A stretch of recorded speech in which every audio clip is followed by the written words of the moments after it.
to Coffee with the PSL Council. Thank you for that. I am Terissa Aronson from the St. Lucie County Chamber of Commerce.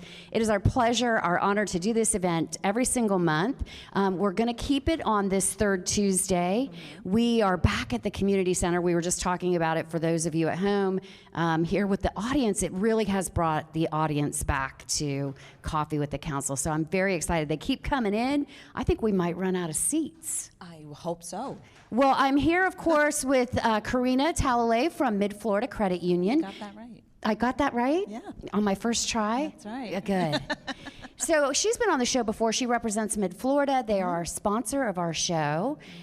We had a special treat today. Steamworks, our partner for Coffee with the Chair, came down to provide coffee in Danish to all of you this morning. Yes. Steamworks is on US 1. It's a Port St. Lucie business, and Mike does a great job for us, so we appreciate that. Yes. Karina, what's going on with MIDFLORIDA? Well, we have a lot of great CD rates right now that we're offering. We have a 5% CD rate for new members, new money coming into the credit union, 18 months, minimum of $10,000. It's been our most popular CD going right now. We're trying to be competitive out there with the other institutions around us, as well as we have a 4% CD for 2 years. We've got a new checking account. We offer $200 with direct deposit into your new checking account. You know, come by one of the branches so we can definitely talk to you and help see how we can help you. We have a great new commercial lender in our area, the amazing Sharita Walker, who has, you know. Yes, you can clap for Sharita. Go ahead. Sharita was in retail for a very long time. She's moved over to commercial, but she's still serving us. I'm still having that, you know, Jack moment when you're in the water trying to get. Yeah, I know.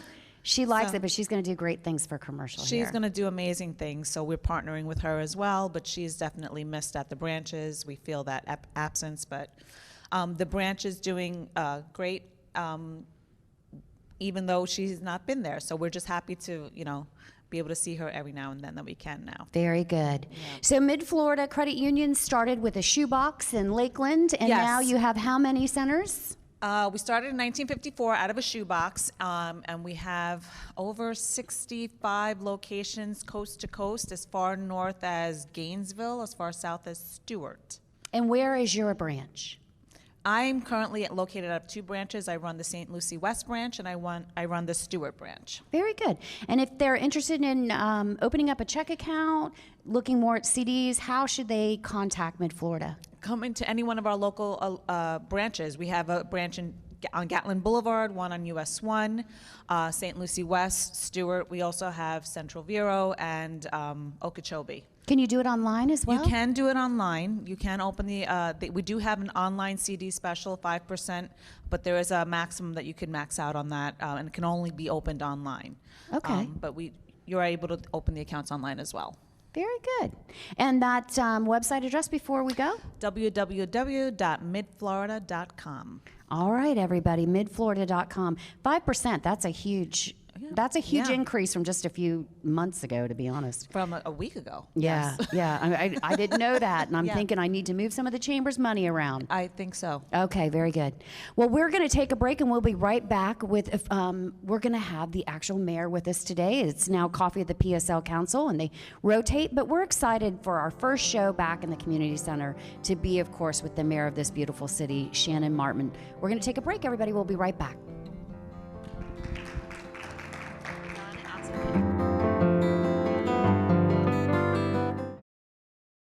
Welcome back to Coffee with the PSL Council, and we're actually having coffee with the PSL Mayor. Welcome to the show, the Mayor of this beautiful city, Shannon Martin. It's nice to see you. You too. How's it going? Good. We've taken a little break from Coffee with the Council, and we made some changes. We've come back to the Community Center, which we were at years ago. Right.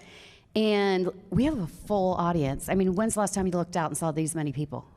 It's been a long time, but I'm very, very happy to see it. I love this format, and I think it's going to be great going forward. It is. For those of you watching at home, it is pre-taped, so if you're not here, it's probably too late. But you can come next month. It's the third Tuesday. It's at 8:15-ish. we like you to come down to the community center, but we have coffee in Danish, and we'll do question and answers immediately right after the show. But I think because you can sit down, you can have some coffee, have a little bit of Danish, and watch the show, it's going to help us out a great deal. Absolutely. Perfect. So what is it you wanted to bring to everybody's attention in the city today? So it's, even though it's almost April, we haven't done this in a while, so Yeah. new year, lots of stuff going on. Council just got done with our strategic planning session over a week ago now. Right before that, we had our city council winter workshop, getting updates on all of our big projects that are going on around the city right now. Obviously, as you drive around, you're seeing all of our infrastructure projects that are going on. We're also talking about updates to our strategic plan, talking about the parks that are going to be coming online and that are under construction right now, or going to be going to construction very soon, talking about getting a first look at our budget and seeing where we're trending. Just going to say, I don't remember a year like this where it was like workshop, retreat, now you're going right into budgets. Have you ever done it like this before? No. So this is the first year where everything was kind of jammed so close together. Yeah. And it was based on our newer budget director asking us to move up some timelines. However, it's been a little bit too close. We need a little bit more breathing room in between. Yeah. So next year we're going to go back to spacing it out a little bit more. But our departments are actively in budget mode literally right now. Yeah. City managers all this week, all next week, every day with our departments working. So we did talk about at the workshop about being able to lower the millage rate a little bit more. Again, this year it'll be about 1/10 of a mil. Because of our growth rate and because of everything that's going on, we're not going to be able to reduce it much more than that. But we are committed to every year reducing it as much as we possibly can. But we are in a position where right now we have to hire, at least going into next budget year, we need 11 more police officers. We're going to be needing more park staff to operate and manage all the parks that are coming online. So we're working on what that's going to look like, and the city manager will present that to us. So lots of projects that are happening. So you had a brand new city manager, and then you did all those back-to-back meetings. I felt a little bad for him. I'm not even going to lie. I felt bad for him too. Yeah, it was. I told him that.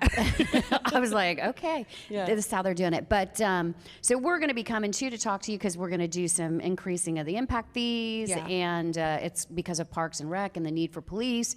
Yeah. And you mentioned the millage rate, which you'll reduce by about 1/10. Yep.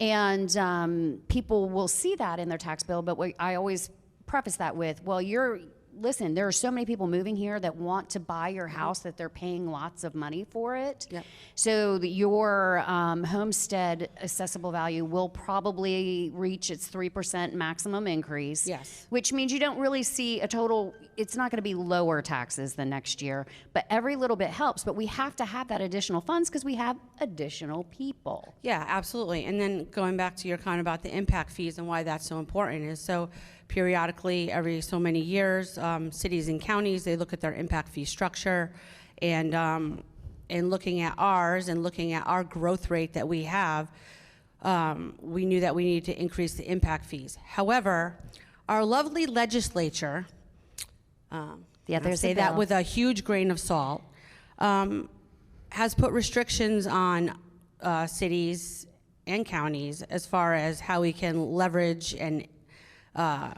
apply our impact fees.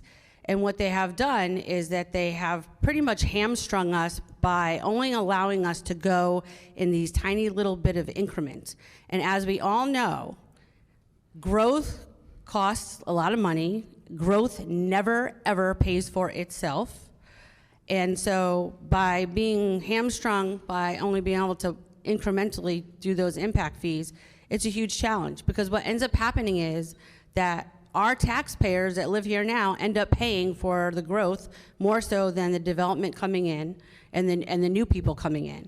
And that's really not fair.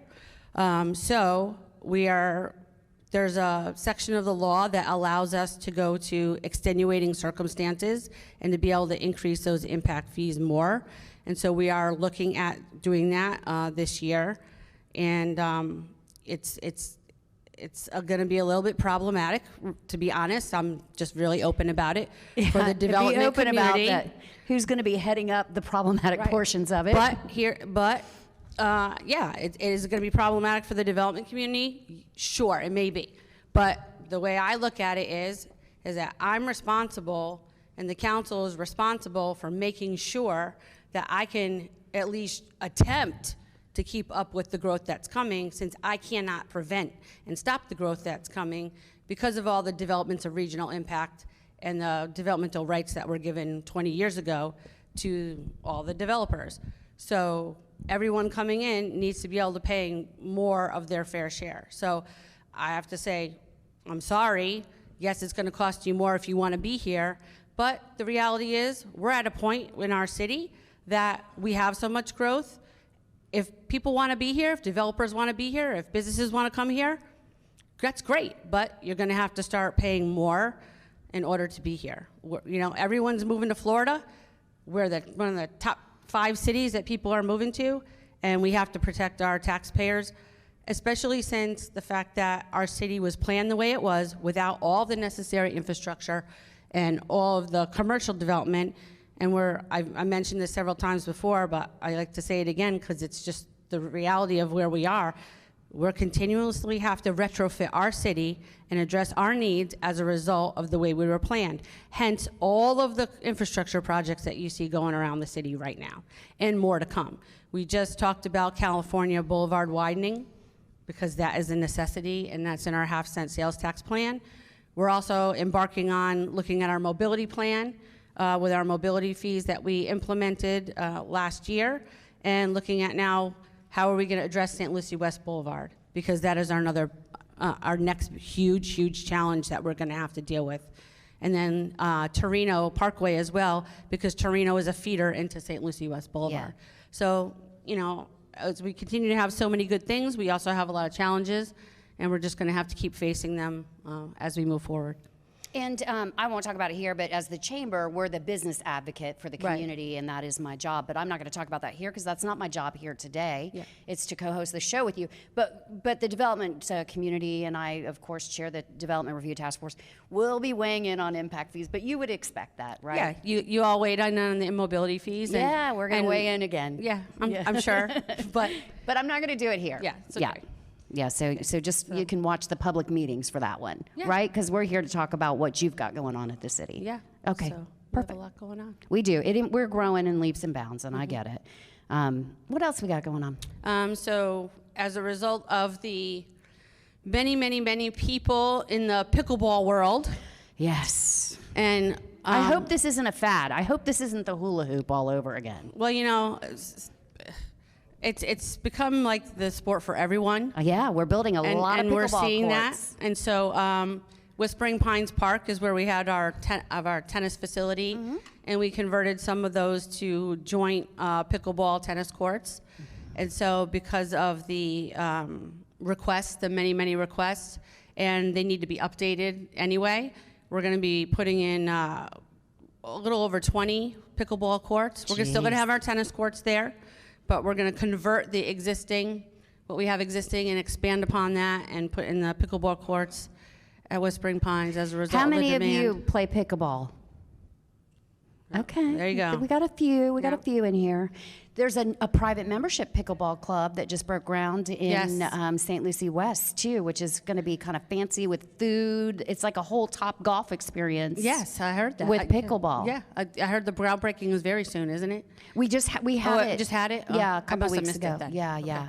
But it was very interesting. So it's going to have a restaurant.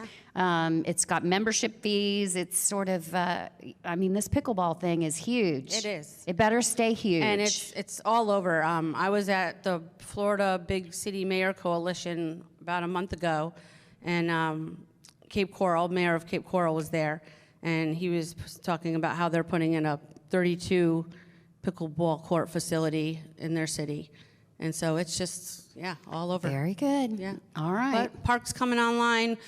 We're Pioneer Park is well underway. Yep. That'll be done this year. We're On the moving- riverfront, on the down by riverfront. the Botanical Gardens. Yep, Tradition Regional is well underway. We've got really good movement there now, so that should be happening soon. And Torino Regional, we are in the process of going out to our public and asking them what they want. Is that going to be the county, city?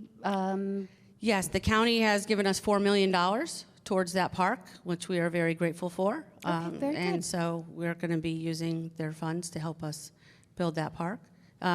So we're really moving along. Good, a lot of good stuff. We're growing every day, as we know. You know, people are moving here every day. We used to have 8,000 homes still left in Tradition. I'm not sure how many are left now, but we've put a dent in it, right? Yeah, there's a lot more to come, though. There really is. There really is. So people need to steady themselves for that because we can't stop it. Yeah. Those land rights were sold a long time ago. So And speaking of that, because there is a lot of misinformation and a lot of information really that a lot of people just don't know. And the reason why is, and it makes perfect sense. So the Tradition area, obviously we all know how coveted that is, how much people love that area and want to live there, right? So what a lot of times is what happened over the past several years, and it makes sense, it's the way it works, right? So a developer puts in a beautiful, attractive, gated community with all the amenities you can ever hope to have, right? that's development. So when you're sold into those communities, you're buying into a lifestyle. And Yes. That's what you want, Yes. right? However, when you buy into that lifestyle, oftentimes you don't realize, and this has been many of my conversations with people who have moved into the Tradition area. It's been, well, I didn't move here to live near economic development. I didn't move here for all these other reasons. However, Or when I'm- in that lifestyle mentality, it's, well, you moved here, but you moved to a city. That was It's not- growing. Tradition is not its own city by any stretch of the imagination. And there have been plans in the works and development rights given in the works for many, many years. So because of all the misinformation that goes out there, because of all the hate that some people have for the developers, I have decided to put the entire city team together of all the development group. I'm going to go out and do a town hall meeting in Tradition, and I'm going to do a presentation and bring the city manager, public works, police, fire, everyone's coming with me on April 18th at 6 o'clock, and we're going to talk about all the developmental rights that have already been given, what the future development's going to look like. We're going to talk about economic development. We're going to talk about emergency services. We're going to talk about the school-based sites. People are asking, well, where are the schools going to go? Well, developers have to give those sites. They have to give park sites.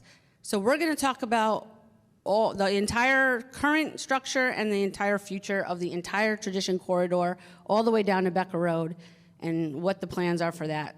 So we can kind of start quelling the misinformation and the fact that people are moving here and they just don't know. No, they don't. A lot about what was planned or what it's going to be. So that's common across the United States, right? You move to a community, they attracted you with their 3 pools and, state-of-the-art Yep. clubhouse. But nobody looked at the comp plan. No. Like, is that something that's on your radar when you're picking out a new place to live, is the comp plan? And the comp plan is going to tell you what's going to be next door in the future. And we hear it all the time, too. Everybody wants us to turn it off. I didn't move here so that all these other people could move here. Yeah. Right?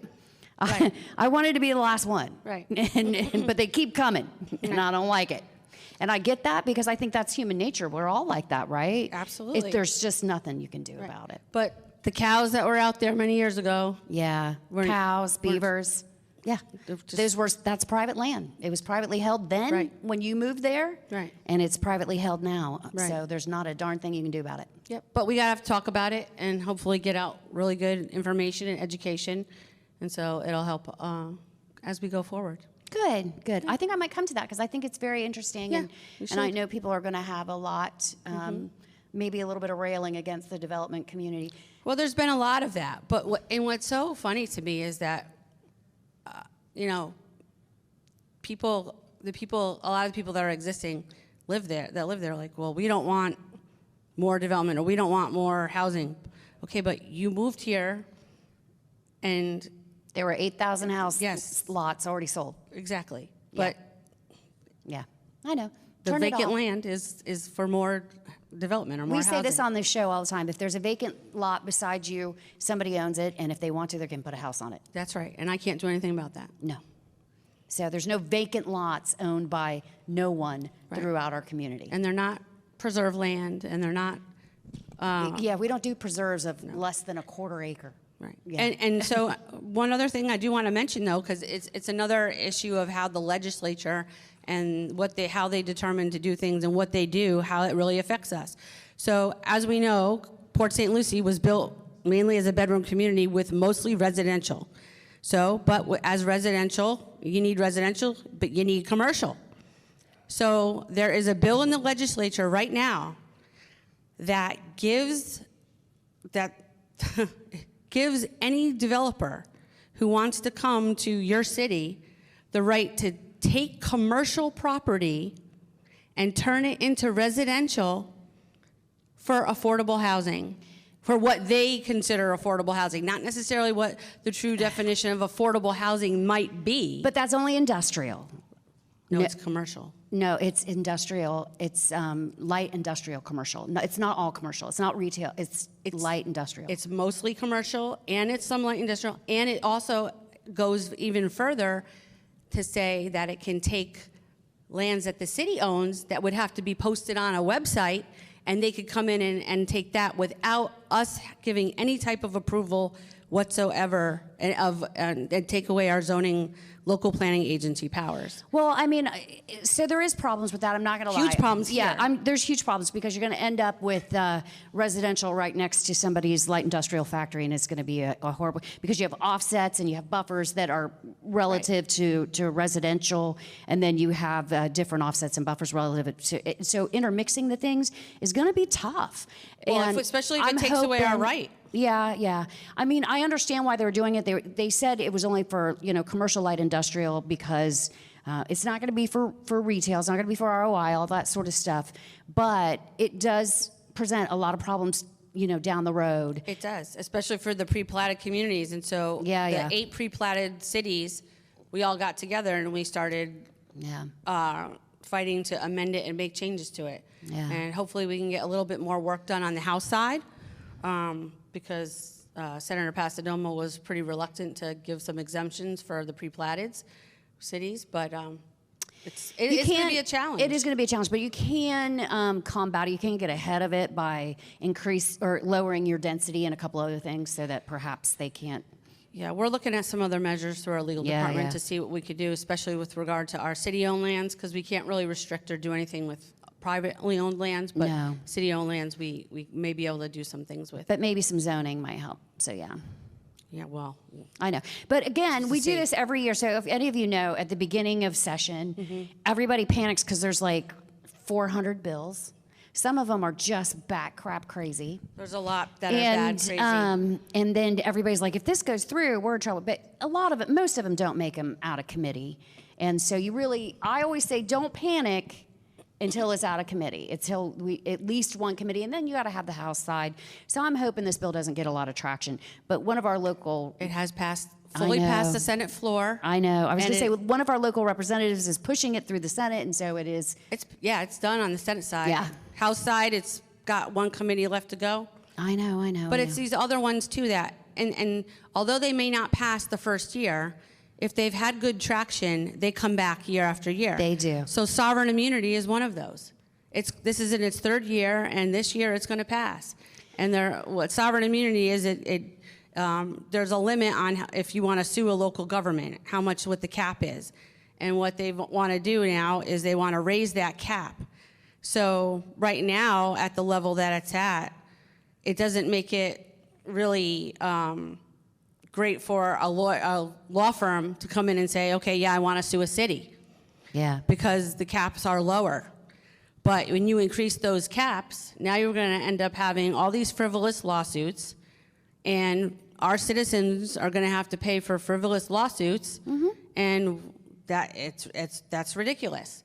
Everyone's going to start suing cities for the dumbest things, and We'll end up with the roofing crisis all Right. over again, with cities getting bankrupted. And so this is something that with the Florida League we've fought against and got amendments to, but now we're in the third year, and yeah, we're gonna see it pass most likely, and we're gonna see an increase to that. And for us, where we're self-insured, it's a hit, especially with the premiums, insurance premiums going up 30 to 40%. We are all feeling that crunch, right? It doesn't matter whether you're a resident or a municipality or a business or whatever, but you keep raising that bar, especially for some of the smaller cities that aren't self-insured.